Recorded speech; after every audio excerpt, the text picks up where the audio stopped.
Hello friends, चला तर मग आपण आता गुळाविषयी माहिती जाणून घेऊया.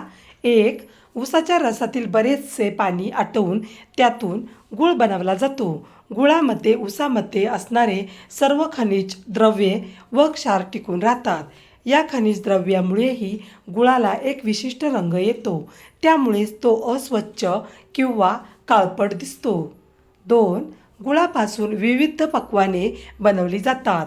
चुरमा, लापशी, शिरा इत्यादी पदार्थांना विशेषतः गुळाचा वापर करतात. बाजरीची भाकरी व गूळ हा थंडीतील पौष्टिक आहार समजला जातो.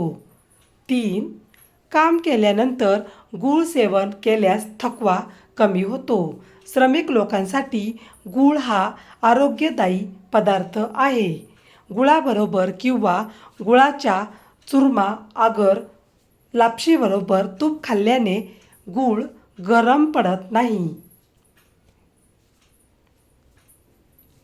4, जे शरीराने दुर्बल असतात, ज्यांना काही जखम झालेली असेल, मूळव्याध, श्वास किंवा मूर्छा येणे यांसारख्या व्याधी असतील, चालण्याने थकवा येत असेल, ज्यांना श्रमाचे काम करावे लागत असेल, जीर्णज्वर किंवा विषमज्वर झाला असेल, ज्यांना रक्तपित्त, तृषा, दाह, क्षय आणि रक्तदोष यांसारखे रोग झालेले असतील, अशा रुग्णांनी जुन्या गुळाचे सेवन केल्यास त्यांना फायदेशीर ठरते.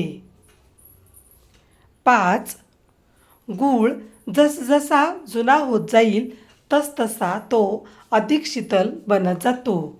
गर्भपात झालेल्या स्त्रियांना गूळ आणि बाजरीची भाकरी खायला देतात. कित्येक औषधात 5-5 वर्षाचा जुना गूळ वापरला जातो. 6, गूळ रात्री भिजत घालून सकाळी 100 वेळा ते पाणी फडक्यातून गाळून घेऊन प्याले असता डोळे दुखण्याचे बंद होते. गूळ जितक्या जास्त वेळा गाळण्यात येईल तितका तो अधिक शीतल बनत जातो आणि अधिक गुणकारी ठरतो. 7, गूळ किंवा साखर डोळ्यात घातल्याने पाणी निघून जाऊन धुराने झालेले डोळ्यांचे विकार बरे होतात.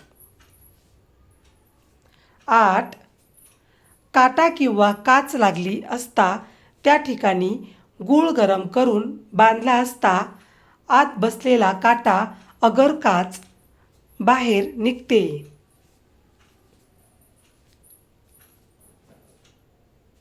व्हिडिओ पूर्ण बघितल्याबद्दल खूप खूप धन्यवाद.